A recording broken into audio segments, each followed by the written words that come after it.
अपनी ही सास की ऐसी सच्चाई जिसे देखने के बाद अनमोल की जान चली गई।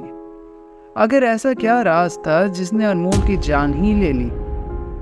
और आखिर अनमोल की जान ली किसने? सवाल तो कई सारे हैं और इनके जवाब भी इस वीडियो में आपको मिल जाएंगे। तो चलो बिना ज़्यादा टाइम बर्बाद किए इस वीडियो को स्टार्ट करते हैं। रोहिणी और अनमोल की शादी 2 साल पहले हो चुकी थी। अनमोल दिल्ली में नौकरी करता था और वहीं एक किराए के मकान में अपनी वाइफ रोहिणी के साथ रहा करता था। रोहिणी बिहार की रहने वाली थी। रोहिणी के पापा की मृत्यु तब हो गई थी जब वो सिर्फ 5 साल की थी। रोहिणी के पापा की अच्छी खासी बिजनेस थी जिसे उनके जाने के बाद रोहिणी की माँ संभालती थी। रोहिणी जब बड़ी हुई तो उसकी माँ ने अपने ही गांव के एक लड़के जिसका नाम अनमोल था और दिल्ली में रहा करता था, उससे उसकी शादी करवा दी। शादी बड़ी धूमधाम से हुई। शादी के बाद अनमोल रोहिणी को लेकर दिल्ली चला गया। शादी को 2 साल बीत चुके थे, मगर काम से छुट्टी नहीं मिल पाने के कारण अनमोल रोहिणी को उसके मायके घुमाने नहीं लेकर जा पा रहा था। रोहिणी काफी दिनों से अनमोल से मायके जाने की जिद कर रही थी, तो जैसे तैसे ऑफिस से 5 दिन की छुट्टी लेकर अनमोल रोहिणी को उसके मायके घुमाने बिहार के सिवान लेकर चला जाता है। रोहिणी और अनमोल को देख रोहिणी की माँ काफी खुश होती है। दामाद और बेटी की बहुत खातिरदारी करती है, जो वो कहते वही उन्हें बनाकर खिलाती है और बिल्कुल भी काम नहीं करने देती। वो दोनों दिन भर आराम ही किया करते थे, मानो दामाद और बेटी नहीं राजा और रानी आए हो। एक रात डिनर करने के बाद अनमोल अपनी सास से कहता है कि आज काफी गर्मी है, तो क्या वो छत पर जा सो सकता है। पहले तो उसकी सासू माँ मना कर देती है, मगर दामाद के जिद के आगे उनकी एक नहीं चलती। उन्होंने परमिशन दे दिया, जिसके बाद अनमोल अपनी बिस्तर लेकर छत पर सोने चला गया। रात के 2 बज चुके थे। उस रात काफी गर्मी होने के कारण अनमोल को नींद नहीं आती है। तभी अचानक घर का गेट खुलता है। अनमोल छत के बाउंड्री से नीचे झांकता है तो ये देखता है कि उसकी सासू माँ अकेली ही कहीं जा रही थी। अनमोल को यह बात काफी अजीब लगती है कि एक तो गांव, ऊपर से रात को 2 बजे सासू माँ अकेले जा कहाँ रही है।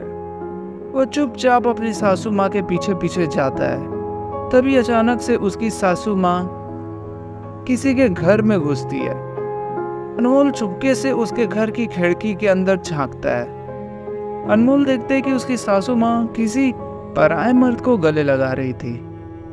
फिर धीरे धीरे वो आदमी उसकी सासू माँ के कपड़े उतारने लगता है, जिसके बाद वो दोनों किस करने लगते हैं और फिर एक बिस्तर पर लेटकर संबंध बनाने लगते हैं। जी हाँ, अनमोल की सासू माँ एक पराये मर्द के साथ संबंध बना रही थी और अनमोल ये कारनामा अपनी आंखों से देख लेता है। ये देख अनमोल की चीख निकल जाती है। चीख सुन अंदर संबंध बना रहे दोनों घबरा जाते हैं और जोर से आवाज लगा देते हैं, कौन है, कौन है बाहर।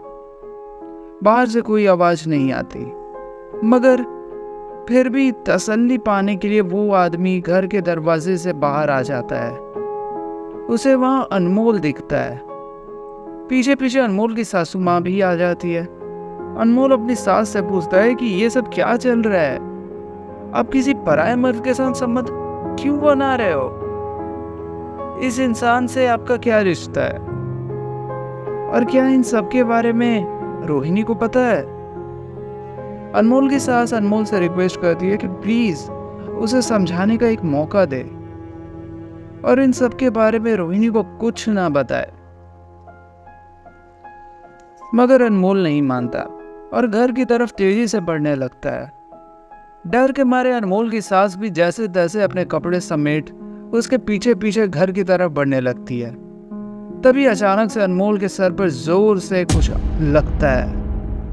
अनमोल अपना सर पकड़ लेता है और पीछे मुड़कर देखता है तो वही आदमी रहता है जो उसकी सास के साथ संबंध बना रहा था। उस आदमी के हाथ में एक बड़ा सा पत्थर था। अनमोल की आंखों के आगे अंधेरा छाने लगता है। वो नीचे गिर जाता है। अनमोल की सास को भी ये समझ नहीं आ रहा था कि ये सब क्या हो गया। वो रोते हुए उस आदमी से झगड़ने लगती है और कहती है कि मैं तो विधवा थी ही, तूने तो मेरी बेटी को भी विधवा बना दिया। वो प्रहार इतना जोर था कि अनमोल की दिमाग की हड्डी टूट चुकी थी।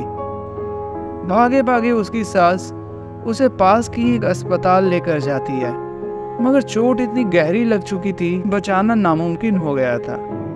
डॉक्टर ने अनमोल को मृत घोषित कर दिया। अनमोल की सास रोते रोते बेहोश हो गई।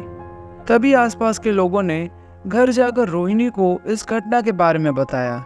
रोहिणी भागे भागे हॉस्पिटल आई, जहां उसने अपनी मां को बेहोश और अपने पति को मृत देखा।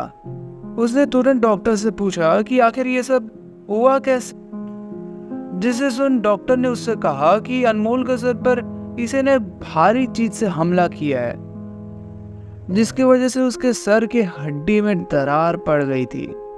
रोहिणी को समझ ही नहीं आया कि ये सब कैसे हो गया। उसने फटाफट अपनी माँ को उठाया और सारी बातें साफ साफ बताने को कहा। माँ ने रोते रोते उसे सारी बात बताई। रोहिणी को अपने कानों पर यकीन ही नहीं हो रहा था। डॉक्टर ने यह बात सुन पुलिस को कॉल कर दिया। तुरंत हॉस्पिटल आती है और रोहिणी की माँ की स्टेटमेंट लेती है। फिर उस आदमी को अरेस्ट कर लेती है। एक झटके में रोहिणी का सारा संसार तबाह हो गया। इन सब के लिए अपनी माँ या उस आदमी को नहीं, बल्कि खुद को ही दोषी मानती है, क्योंकि उसकी जिद के वजह से ही अनमोल उसके साथ उसके मायके आया था। अब खुद को दोष देने से कुछ बदलने वाला तो था नहीं। मगर रोहिणी ने उस घटना के बाद अपनी माँ से संबंध तोड़ दिया। अकेली दिल्ली चले गई, जहाँ अनमोल की ही ऑफिस में जॉब ज्वाइन कर लिया और अपने गांव से सारा कनेक्शन तोड़ दिया। आज रोहिणी की माँ बिल्कुल अकेली है। ना उसके पास उसकी बेटी है और ना ही वो लवर, क्योंकि आज भी वो जेल में सड़ रहा है।